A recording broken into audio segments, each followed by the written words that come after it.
బులెటిన్లో బ్రేకింగ్ చూస్తున్నాం. కర్ణాటక ముఖ్యమంత్రి అభ్యర్థి ఎంపికపై ఉత్కంఠ కొనసాగుతోంది. ఇప్పటికే కాంగ్రెస్ ఎమ్మెల్యేల అభిప్రాయ సేకరణను పూర్తి చేసిన పరిశీలకులు నివేదికను ఏఐసీసీ అధ్యక్షుడు మల్లికార్జున్ ఖర్గేకు అందజేస్తామని ప్రకటించారు. కాసేపట్లో ఢిల్లీకి సిద్దరామయ్య, డీకే శివకుమార్ వేర్వేరుగా బయలుదేరి వెళ్లనున్నారు. సీఎం పదవి కోసం ఎవరికి వాళ్లు ఇప్పటికే లాబింగ్ చేస్తున్నారు. ఫుల్ టర్మ్ కావాలని కె వేణుగోపాల్ కు డీకే శివకుమార్ తేల్చి చెప్పినట్టుగా తెలుస్తోంది.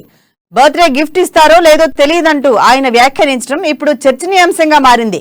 అధిష్టానం నిర్ణయం ఏదైనా తనకు ఓకే అంటున్న డీకే హైకమాండ్ నిర్ణయం ఫైనల్ అని స్పష్టం చేశారు. అటు కాంగ్రెస్ అధినాయకత్వం ఏ నిర్ణయం తీసుకుంటుందా అనేది ఉత్కంఠగా మారింది.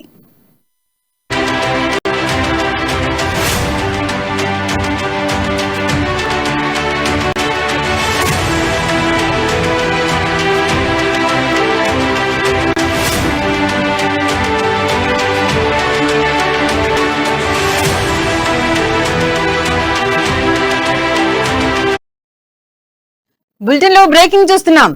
కర్ణాటక ముఖ్యమంత్రి అభ్యర్థి ఎంపికపై ఉత్కంఠ కొనసాగుతోంది. ఇప్పటికే కాంగ్రెస్ ఎమ్మెల్యేల అభిప్రాయ సేకరణను పూర్తి చేసిన పరిశీలకులు నివేదికను ఏఐసీసీ అధ్యక్షుడు మల్లికార్జున్ ఖర్గేకు అందజేస్తామని ప్రకటించారు. కాసేపట్లో ఢిల్లీకి సిద్దరామయ్య, డీకే శివకుమార్ వేర్వేరుగా బయలుదేరి వెళ్లనున్నారు. సీఎం పదవి కోసం ఎవరికి వాళ్లు ఇప్పటికే లాబింగ్ చేస్తున్నారు. ఫుల్ టర్మ్ కావాలని కేసీ వేణుగోపాల్ కు డీకే శివకుమార్ తేల్చి చెప్పినట్టుగా తెలుస్తోంది. బర్త్డే గిఫ్ట్ ఇస్తారో లేదో తెలియదంటూ ఆయన వ్యాఖ్యానించడం ఇప్పుడు చర్చనీయాంశంగా మారింది. అధిష్టానం నిర్ణయం ఏదైనా తనకు ఓకే అంటున్న డీకే హైకమాండ్ నిర్ణయమే ఫైనల్ అని స్పష్టం చేశారు. అటు కాంగ్రెస్ అధినాయకత్వం ఏ నిర్ణయం తీసుకుంటుందా అనేది ఉత్కంఠగా మారింది.